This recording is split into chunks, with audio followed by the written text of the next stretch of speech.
தமிழகம் எங்கும் Max Gold cash for your gold. Max Gold நீங்க தங்க மட்டும் இல்லைங்க, பிளாட்டினம், டைமண்ட், சில்வர், ரூபினி எதை வேணாலும் விற்கலாம். உங்களுக்கான பணம் ரொக்கமா கையிலயோ இல்லைன்னா பேங்க் அக்கௌண்ட்லயோ உடனடியாக செலுத்திடுவாங்க. மார்க்கெட் மதிப்பை விட 100 ரூபாய் ஒரு கிராமுக்கு உங்களுக்கு கூடுதலா கிடைக்கும். தமிழ்நாடு முழுக்க டோர் ஸ்டெப் சர்வீஸும் இவங்க ப்ரொவைட் பண்றாங்க. உங்களுக்கு கோல்ட விற்கணும்னா அதுக்கு ஒரே ஒரு பெஸ்ட் பிளேஸ் மேக்ஸ் கோல்டு தான். கால் 04445454545.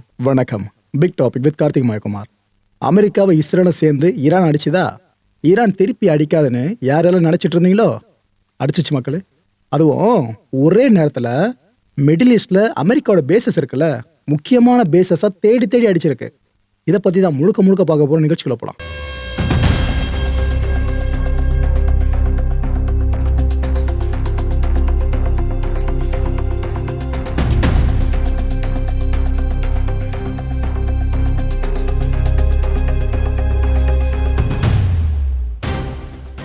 இப்போ நீங்க ஸ்கிரீன்ல பார்த்துட்டு இருக்கீங்களா, ஆக்சுவலாக இந்த பகுதிகளில் தான் அமெரிக்காவும் இஸ்ரேலும் சேர்ந்து ஈரான் மேலே தாக்குதல் நடத்தியிருக்காங்க. முக்கியமான தாக்குதல் பகுதியை பார்த்தீங்கன்னா டெஹரான் தான். அந்த நாட்டோட தலைநகரை அடிச்சிருக்காங்க.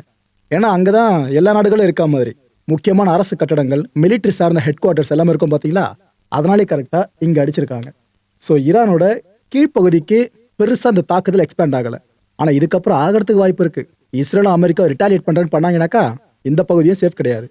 இந்த மேல்தட்டு பகுதிக்கு மட்டும் பயங்கரமான இம்பாக்ட் ஏற்படுத்தி இருக்கு அமெரிக்க படையும் இஸ்ரேல் படையும். இது பத்தாதுன்னு டெஹரான்ல திரும்ப திரும்ப திரும்ப எக்ஸ்ப்ளோசிவ் சவுண்ட்ஸ் திரும்ப கேட்டுட்டு இருக்கு. இந்த தாக்குதல் முடிஞ்சிச்சு நினைச்சீங்கன்னா இல்லைங்க, அது ஃபர்ஸ்ட் வேவ் மட்டும் தான். அடுத்தடுத்த வேவ் அட்டாக்னு பண்ண ஆரம்பிச்சிட்டு இருக்காங்க. இதுக்கு மொத்தம் இஸ்ரேல் தேங்க் பண்ணிருக்கு. யாருக்கு தெரியுமா? டொனால்ட் ட்ரம்ப்புக்கு. நீங்க மட்டும் ஈரான் அடிக்கிறது எங்க கூட இல்லாம இருந்திருந்தா எங்களை நினைச்சு பார்க்க முடியாது. ரொம்ப ரொம்ப நன்றி ட்ரம்ப் அவர்களேன்ட்டு அவங்க ஒரு ஸ்டேட்மெண்ட் விட்டுருக்காங்க. இது பத்தாதுன்னு Israel prime minister Benjamin Netanyahu அவர் என்ன சொல்றாரு? My brothers, sisters, citizens of Israel, நீங்க எல்லாருமே இந்த நேரத்தில் கொஞ்சம் அலர்ட்டா இருங்க. ஏன்னா நாம ஆப்ரேஷனை ஆரம்பிச்சிட்டோம். எதுக்காக இந்த ஆப்ரேஷனு? இந்த ஈரான் அப்படின்ற தீவிரவாத நாடு இருக்குல்ல, அவங்க அப்படிதான் கிளைம் பண்றாங்க. ஈரான் இஸ்ரேல் எப்படி கிளைம் பண்ணும்? ஜியானிஸ்ட் ரெஜிம்னு கிளைம் பண்ணுவாங்க. ஸோ அந்த தீவிரவாத நாட்டில் ஆண்டுகிட்டு இருக்காங்களே அந்த கொடுங்கோல் ஆட்சியாளர்கள், இவங்களுக்கு பயத்தை விதைக்கிறதுக்காகவே நம்ம இந்த ஆப்ரேஷனை இனிஷியேட் பண்ணியிருக்கிறதா இவரே சொல்லியிருக்காப்ல. இந்த broad strike on military targets வார்த்தையில பயன்படுத்துறாருங்க. அதாவது நாம இப்போதைக்கு அடிச்சிருக்கிறது எல்லாமே மிலிட்ரி, நம்மளோட லெஜிட்டிமேட் டார்கெட் சார்ந்து அடிச்சிருக்கோம். இதுக்கப்புறம் இந்த பிரச்சனை எக்ஸ்பேண்ட் ஆகிறதுக்கான வாய்ப்புகள் பெருசா இருக்கு. அதனாலதான் சொல்றேன், எல்லாரும் இந்த நேரத்தில் கொஞ்சம் காஷியஸா இருங்கன்னு அவர் சொல்லியிருக்காரு. இந்த ஈரான் ரெஜிம்ல இதோட வெஸ்டர்ன் பகுதி இருக்குல்ல, அது வரைக்கும் மட்டும் தான் இப்போ கை வச்சிருக்கோம். முதல்ல சொன்ன பாருங்க, அது மாதிரி இதுக்கப்புறம் அது எக்ஸ்பேண்ட் ஆகிறது கண்டிப்பா நடக்கும். அது எப்பன்றதா தெரியாதுன்ற மாதிரி நெத்தன்யாஹூ சொல்லியிருக்காரு. இது கூடவே ஈரான் அடி வாங்கினாங்களே, அந்த ஈரான் இவங்க என்ன சொல்லியிருக்காங்க? எங்களுக்குன்னு டெரிட்டோரியல் இன்டெகிரிட்டின்னு ஒன்று இருக்கு, எல்லா நாடுகளுக்கும் இருக்க மாதிரியே இறையாண்மைன்னு ஒன்று இருக்கு, எங்க நாட்டுக்கும் பாதுகாப்புன்னு ஒன்று இருக்கு. இது எல்லாத்தையுமே நீங்க மீறிட்டீங்க. அமெரிக்காவும் இஸ்ரேல் நடத்துற அந்த தாக்குதல் இருக்குல்ல, அது மூலமா மீறிட்டீங்க. நாங்க எங்க நாட்டை காப்பாற்ற எந்த அளவுக்கு எக்ஸ்ட்ரீமுக்கு போவோன்றது கண்டிப்பா உங்களுக்கு தெரியும். தெரிஞ்சும் இதை பண்ணிருக்கீங்க. இதுக்கப்புறம் நாங்க பார்த்துட்டு சும்மா இருக்க முடியுமா? நீங்க வருத்தப்படுவீங்க. நாங்க கொடுக்க போற பதிலடியில நீங்க அந்த அளவுக்கு வருத்தப்படுவீங்கன்னு ஈரான் சொல்லிச்சு. இதுக்கப்புறம் ஈரானோட ஒரு சீனியர் அபிஷியல் அவர் என்ன தெரியுமா சொல்லியிருக்காரு? இதுல இந்த டார்கெட் அந்த டார்கெட்லாம் கிடையாதுப்பா, அமெரிக்கன் அண்ட் இஸ்ரேலி அசெட் இதெல்லாம் எங்கெங்கெல்லாம் இருக்கோ எங்க நாட்டை சுத்தி அங்கெல்லாம் நாங்க அடிப்போம்னு சொல்லியிருக்காங்க. யாரு? சீனியர் அபிஷியல், ஈரானை சேர்ந்தவர். இஸ்ரேல் ரெடியா இருங்க, நீங்க உங்களால தான் இவ்வளவு பிரச்சனை, நீங்க ரெடியா இருங்க, உங்களை நோக்கி எங்களோட ஏவுகணைகள் வந்துகிட்டு இருக்குன்னு ஒரு போட்டிருக்காப்புல. எங்களோட ரெஸ்பான்ஸ் இருக்குல்ல, அது ஏதோ ஒளிச்சு மறைச்சு ரகசியமான பண்ண மாட்டோம், உலகம் அறிஞ்சு நாங்கள் பப்ளிக்காக அடிப்போம் உங்களை. இதில் ரெட் லைன்ன்ற ஒன்று கிடையவே கிடையாதுன்றாங்க. இது குழம்பிடாதீங்க மக்களே. அதாவது இப்போ ஈரானோட மற்ற இடங்களை தொடர்றதை விட அதோட நியூக்ளியர் ஃபெசிலிட்டிஸ் யாராவது அடிச்சிட்டாங்க அப்படின்னா அதுதான் ரெட் லைனை கிராஸ் பண்ணுறதுன்னு அர்த்தம். மற்ற இடங்களை நீங்கள் அடிக்கிறது வேற, ஈரானோட முக்கியமான ஒரு பகுதி சார்ந்து அடிக்கிறது வேற. இங்கே அவங்க ரெட் லைன் எதாவது மென்ஷன் பண்ணாங்க தெரியுதா? ஈரானு இஸ்ரேலுக்குள்ள நாங்கள் இது வரைக்கும் போவோம் அது வரைக்கும் போவோம் அப்படிலாம் கிடையாது. என்டையர் இஸ்ரேலும் எங்களுக்கான டார்கெட்டு தான். இங்கே இருக்கிற அமெரிக்காவோட பேசஸ் இருக்குல்ல, அதுவும் எங்களுக்கான டார்கெட் தான் அப்படின்றத இங்கே மென்ஷன் பண்ணியிருக்காரு. இதுக்கப்புறம் ஈரானோட இன்டீரியர் மினிஸ்ட்ரி அவங்க என்ன சொல்கிறாங்கன்னா, கிரிமினல் எனிமின்னு சொல்கிறாங்க இஸ்ரேலை. இவங்க திரும்ப ஒரு முறை சர்வதேச சட்டங்களை மதிக்கவே மாட்டோன்றதை ப்ரூவ் பண்ணியிருக்காங்க எங்களை அடித்தது மூலமாக. நாங்கள் உங்களை அடிக்கிறது ரொம்ப நேரம் ஆகாதுங்க, ஆனால் நீங்கள் என்ன பண்ணி வச்சுருக்கீங்க? அமைதி பேச்சுவார்த்தைக்கு வாங்கன்னு கூப்பிட்டுட்டு இப்போ எங்களை இன்னொரு பக்கம் அடிச்சிருக்கீங்க. என்னது இது அப்படின்ற கேள்வியை கேட்டிருக்காங்க. நம்ம நாட்டு மக்கள்லாம் இப்போ ரொம்ப ரொம்ப அலர்ட்டாக இருங்க, அடுத்து என்ன வேணாலும் நடக்கலான்ட்டு ஈரானோட உள்துறை அமைச்சகமும் இந்த எச்சரிக்கை விட்டுச்சா. இதில் அல்டிமேட்டா IRGC, Iranian revolutionary guard corps. இவங்க என்ன சொன்னாங்க, எங்கள் ரெஸ்பான்ஸ் ரொம்ப ரொம்ப பயங்கரமாக இருக்குங்க, நீங்கள் பாருங்கள் ரொம்ப ரொம்ப பயங்கரமாக இருக்கும். நாங்கள் மிசைல்ஸையும் ட்ரோன்ஸையும் டார்கெட்ஸை நோக்கி லான்ச் பண்ணிட்டோம்ட்டாங்க. இதுக்கு முன்னாடி வரைக்கும் அடிக்க போகிறோம்னு சொல்லிட்டு இருந்தாங்க. ஐஆர்ஜிசி ஃபைனலாக எங்கே வந்து முடிச்சிருக்கு, நாங்கள் லான்ச் பண்ணிட்டோம், அது உங்களை நோக்கி வந்துகிட்டு இருக்கு. ஆக்சுவலாக நாங்கள் லான்ச் பண்ண இந்த வெப்பன்ஸ்லாம் ஆக்குபைட் டெரிட்டரிஸ் நோக்கி வந்துகிட்டு இருக்கு, ஃபேஸ் பண்ணிக்கங்க அப்படின்னு இருக்காங்க. ப்ரோ, ஆக்குபைட் டெரிட்டரிஸ்னா இஸ்ரேலை சொல்கிறாங்கன்னு கேட்டிங்கன்னா, அவங்க இஸ்ரேலை கிளைம் பண்ணலங்க. எதை சொல்கிறாங்க புரியுதா? மிடில் ஈஸ்ட்டுக்குள்ள அமெரிக்க படைகள் இருக்குல்ல, இதை ஈரான் ஆக்குபைட் பகுதிகளை பார்க்குறாங்க, அமெரிக்கா ஆக்கிரமிச்சிருக்கிறதா பார்க்குறாங்க, அதைத்தான் மென்ஷன் பண்ணியிருக்காங்க. அப்படின்னு என்ன ப்ரோ, முக்கியமான அந்த பகுதிகளில் ஈரான் ஏதாவது அடிச்சிருக்காங்கன்னு கேட்டிங்கன்னா அடிச்சிட்டாங்க மக்களே. அந்த மிசைல்ஸ் புறப்பட்ட வேகம் எப்படி இருக்கும் அப்படின்றத, இது முந்தைய வீடியோ தான், ஆனால் அந்த வீடியோ இப்போ பாருங்கள், கரெக்டாக பொருந்தும். ஈரான்ல இருந்து மிசைல்ஸ்லாம் எப்படி கிளம்பி இருக்கும் அப்படின்றத உங்கள் கண்ணு முன்னாடி காட்டுறது.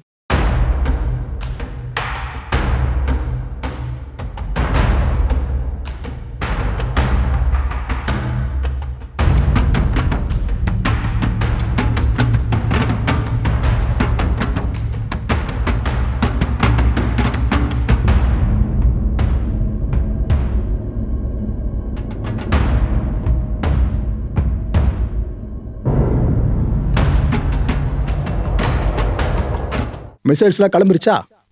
இந்த கல்ஃப் கண்ட்ரிஸ்லாம் பார்த்தீங்கன்னா அவங்களோட ஏர் ஸ்பேஸை மூட ஆரம்பிச்சிட்டாங்க. நம்ம முந்தைய வீடியோவில் சொல்லியிருந்தோம் பார்த்தீங்களா, எக்ஸாக்டாக அதே தான், பட்டு மூட ஆரம்பிச்சிட்டாங்க. இந்த யுனைடெட் அரபு எமிரேட்ஸாக இருக்கட்டும், குவைத்தா இருக்கட்டும், கத்தாராக இருக்கட்டும், இங்கே இருக்கிற அமெரிக்காவோட பேசஸ் இருக்குல்ல, அது எல்லாமே ஒரு ஹைலி த்ரெட்டுக்குள்ளே போயிடுச்சுங்க. கண்டிப்பாக ஈரான் இங்கே தான் அடிக்கணும், அவங்களுக்கே நல்லா தெரிஞ்சிருக்கு. இல்லை என்ன தெரியுமா பிரச்சனை, அமெரிக்கன் பேசஸை ஈரான் அடிக்க போகும்போது ஏதாவது மிஸ் ஆகி சிவிலியன்ஸ் மேலே விழுந்துச்சுன்னு வைங்க, அந்த மிசைலோட பார்ட் சம்திங் ஏதாவது டெப்ரி போய் விழுந்துச்சுன்னு வைங்க, அந்த சிவிலியன்ஸ் இறந்துட்டாங்கன்னா இது அமெரிக்கா வெர்சஸ் ஈரான் இஸ்ரேல் இஷ்யூவா மட்டும் போயிட்டு இருக்காது. இந்த Qatar versus Iran, Kuwait versus Iran, UAE versus Iran அப்படி மாறிடும். புரியுதா எங்க கொண்டு வந்து நிறுத்திருக்காங்க சொல்லிட்டு? ஏர் டிஃபென்ஸ் சிஸ்டம்ஸ் இருக்குல்ல, அதை ஃபுல்லாக ஆக்டிவேட் மோடு கொண்டு போயிட்டாங்க இந்த கல்ஃப் கண்ட்ரிஸ் எல்லாருமே. ஈரான் அமெரிக்காவோட பேசஸ் இருக்கு பாருங்க மிடில் ஈஸ்ட்ல, சொன்ன மாதிரி அந்த மிசைல்ஸ் லான்ச் பண்ணி விட்டாங்களா, அடிச்ச அடியில் கதி கலங்கி இருக்குங்க அந்த பகுதி முழுக்கவும். அந்த ரீஜனு கான்ஃப்ளிக்டாக காட்சி அளிக்குது. முதல்ல பார்த்தீங்கன்னா எக்ஸ்ப்ளோசிவ்ஸ் அப்படின்னு நியூஸை ரிப்போர்ட் பண்ண ஆரம்பிச்சாங்க. எங்கெங்கேருந்து வந்துச்சு? யுனைடெட் அரபு எமிரேட்ஸோட அபுதாபி, அப்புறம் குவைத், அப்புறம் இந்த பஹ்ரைனோட மனாமா இருக்குல்ல, அங்கேருந்து இது போல நியூஸை எல்லாம் ரிப்போர்ட் பண்ண ஆரம்பிச்சாங்க. இதுக்கு நடுவில் அங்கே இருக்கிற பொதுமக்கள்லாம் வீடியோஸை கேப்சர் பண்ணி பதிவேற்றம் பண்ண ஆரம்பிச்சிட்டாங்க. முதல்ல பஹ்ரைன் எடுத்துங்க. பஹ்ரைன் வரைக்கும் ஈரானோட மிசைல்ஸ் பாஞ்சிருக்கு. பஹ்ரைனில் அமெரிக்கா பேஸ் இருக்குல்ல, முக்கியமான பேசுங்க, அதை நோக்கி பாஞ்சிருக்கு. இதை பற்றி பஹ்ரைன் என்ன சொல்லுது, அமெரிக்க நேவியோட 5th ஃப்ளீட் ஹெட் குவார்ட்டர்ஸ் இருக்குல்ல, இதை டார்கெட் பண்ணி தான் ஈரானோட மிசைல்ஸ் வந்ததா அவங்களே கிளைம் பண்ணுறாங்க. ஆக்சுவலாக இந்த விஷயத்தில் பஹ்ரைன் ட்ரிகர் ஆயிடுச்சுங்க பயங்கரமா. நீங்கள் அமெரிக்கா மேலே இருக்க கோவத்தில் எங்கள் நிலப்பரப்பு சார்ந்து மிசைல் ஏவி இருக்கீங்க, இதை நாங்கள் எப்படி ஏற்றுக்க முடியும்?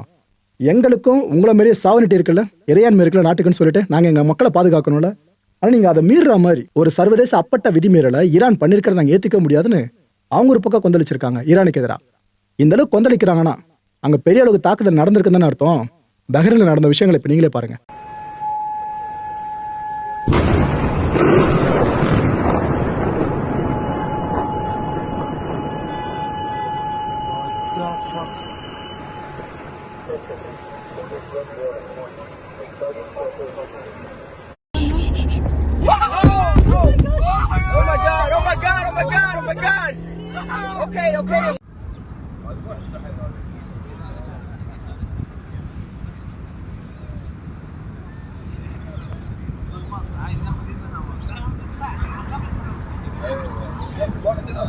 பஹ்ரைன்ல இருந்து அப்படியே கத்தாருக்கு வாங்க.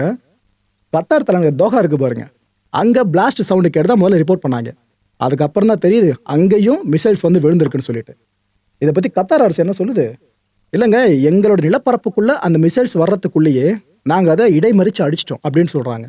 ப்ரோ அழிச்சிட்டாங்க அப்படின்னா அப்புறம் எப்படி இங்கே இம்பாக்ட்லாம் ஏற்பட்டு வீடியோஸ்லாம் வெளியே வருதுன்னு கேட்டீங்கன்னா, மக்களை பொதுவாக எப்பவுமே எல்லா தரப்புகளும் பண்ற ஒரு விஷயம் தான், உலக நாடுகள் பண்ற விஷயம் தான்.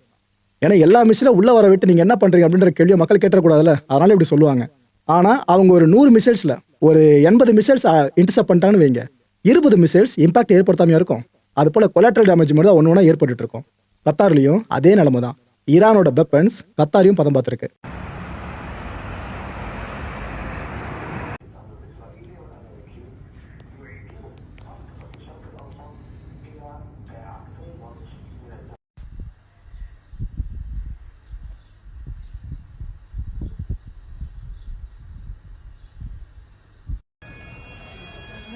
ये हम लोग का बिल्डिंग के पास का है। Tumama dyan. Hindi dito. May nasunog dito. May nasunog na sasakyan dito sa amin.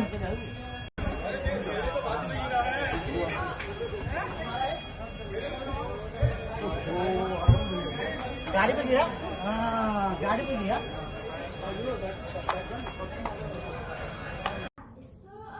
This is from our window. It's an interception. We just evacuated the beach. Guys, dito lang po ito sa amin, sa may asas.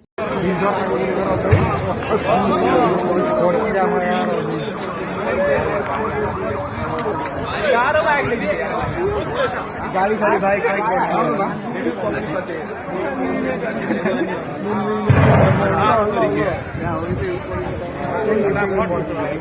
ਉਹਦੇ ਬੰਬਲਾਂ ਨੂੰ ਫੜਦੇ ਬੰਦੇ ਨੇ ਵਿੱਚ அடுத்து United Arab Emirates அங்க உச்சகட்ட கவலை கிடங்க அங்க ஹெவியான அட்டாக்கு இந்த யுனைடெட் அரப் எமிரேட்ஸ்ல இல்லை இன்னொரு ஒரு விஷயம் நடந்திருக்கு. ஒரு உயிர் போயிருக்குங்க. என்ன ஆயிடுச்சுன்னா இந்த ஈரானோட மிசைல் யுஏஇயை ஹிட் பண்ணிச்சுல, அந்த டைம்ல மிசைல் இம்பாக்ட் ஏற்படுத்தினதும் அங்கிருந்து நிறைய டெப்ரிஸ் செதறும் பார்த்தீங்களா, நிறைய பார்ட்ஸ்லாம் செதறும்ல, அது செதறி போய் ஒரு நபர் மேலே விழுந்து அந்த நபர் இறந்துருக்காங்க. ஆக்சுவலாக அவர் அந்த நிலப்பரப்பை பூர்வீகமாக கொண்டவர் கிடையாது, ஏஷியன் கண்ட்ரி சேர்ந்தவன்னு சொல்லியிருக்காங்க. யுஏஇ செம்ம ட்ரிகராக இருக்கு இதனால இப்போ. جاهز اخرج اخرج اخرج اخرج اخرج خارج برا خارج. This was like دوا.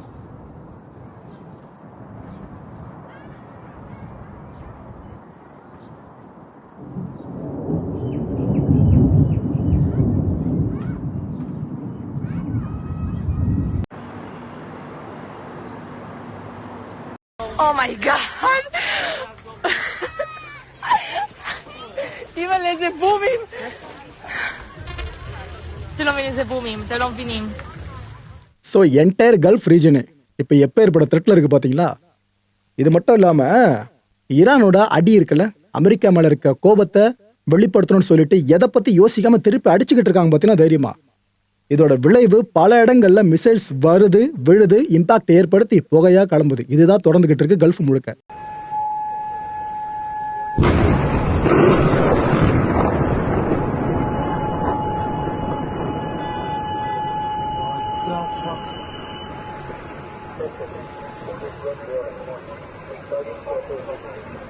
زدن یافات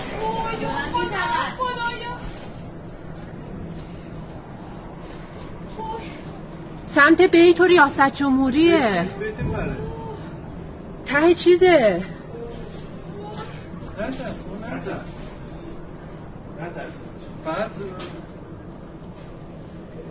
மக்களே, இந்த கான்டென்ட்டை பொறுத்தவரைக்கும் நாமளும் எதிர்பார்க்க வேண்டியது ஒரே ஒரு விஷயம் தான். கல்ஃப்ல இருக்க அமெரிக்காவோட பேசஸ்க்கே இந்த நிலைமை அப்படின்னா இஸ்ரேல் நிலைமை யோசிச்சு பாருங்களேன். ஈரான் இஸ்ரேலை தொடவே தொடாதுன்னு நினைக்காதீங்க மக்களே. அடிக்க ஆரம்பிச்சிட்டாங்க ஆல்ரெடி அவங்க. ஆனா சின்ன சின்ன வேவா தான் அந்த அட்டாக் போய்கிட்டு இருக்கு. இது கூடிய சீக்கிரம் பெரிய வேவ் அட்டாக்கா மாறினாலும் ஆச்சரியப்படுறது கிடையாது. இஸ்ரேல் அரசும் எல்லா ஏற்பாடுகளையும் பண்ணி ரெடியா இருக்காங்க. இப்ப மைனர் அட்டாக் நடந்துட்டு இருக்குல்ல, அடுத்து மேஜரா நடந்தா நம்ம பார்த்து போட்டு அவங்களும் ரெடியா இருக்காங்க. என்ன ஆக போதோ அடுத்த நிகழ்ச்சி சந்திக்கலாம். நன்றி, வணக்கம். தமிழகம் எங்கும் Max Gold, cash for your gold. Max Gold நீங்க தங்க மட்டும் இல்லைங்க, பிளாட்டினம், டைமண்ட், சில்வர், ரூபினி எதை வேணாலும் விற்கலாம். உங்களுக்கான பணம் ரொக்கமா கையிலயோ இல்லைன்னா பேங்க் அக்கௌண்ட்லயோ உடனடியா செலுத்திடுவாங்க. மார்க்கெட் மதிப்பை விட 100 ரூபாய் ஒரு கிராமுக்கு உங்களுக்கு கூடுதலா கிடைக்கும். தமிழ்நாடு முழுக்க டோர் ஸ்டெப் சர்வீஸ் இவங்க ப்ரொவைட் பண்றாங்க. உங்களுக்கு கோல்ட விற்கணும்னு அதுக்கு ஒரே ஒரு பெஸ்ட் பிளேஸ் மேக்ஸ் கோல்டு தான். கால் 04445454545. என் அன்பார்ந்த மாயம் ஸ்டுடியோஸ் நேயர்களே, மாயம் பக்தின்னு ஆன்மீகத்துக்காக பிரத்யேகமா ஒரு சேனலை கொண்டு வந்திருக்கோம். மறக்காம சப்ஸ்கிரைப் பண்ணி அந்த சேனலுக்கு உங்களோட ஆதரவை மனப்பூர்வமா தெரிவிங்க. வணக்கம் மாயம் ஸ்டுடியோஸ் நண்பர்களே. மாயம் ட்ரெண்ட்ஸ் அப்படின்ற ஒரு புதிய ஃபேஸ்புக் பேஜை ஓப்பன் பண்ணியிருக்கோம். நீங்கள் யூடியூப்ல பார்த்துட்டு இருக்கீங்களா நம்மளோட கான்டென்ட்ஸ்லாம். இதெல்லாம் விட ஒரு படி மேலே ரொம்ப கிறிஸ்பாவும் ரொம்ப சூப்பராகவும் நிறைய கான்டென்ட்ஸ் உங்களுக்கு இந்த பேஜில் காத்துட்டு இருக்குங்க. ஸோ உடனடியாக ஃபேஸ்புக் பிளாட்ஃபார்ம் போங்க, மாயம் ட்ரெண்ட்ஸ்னு டைப் பண்ணி சர்ச் பண்ணி நம்ம பேஜை ஃபாலோ பண்ணுங்க. அப்படியே நம்ம சேனலையும் நீங்கள் சப்ஸ்கிரைப் பண்ணிட்டீங்க அப்படின்னா இன்னும் நிறைய புது புது கான்டென்ட்ஸை உங்களுக்காக ப்ரொடியூஸ் பண்ணி கொடுத்துக்கிட்டே இருப்பாங்க. நீங்கள் பண்ணுற ஒவ்வொரு சப்ஸ்கிரிப்ஷனும் எங்களுக்கு பெரிய மோட்டிவேஷனாக அமையும்.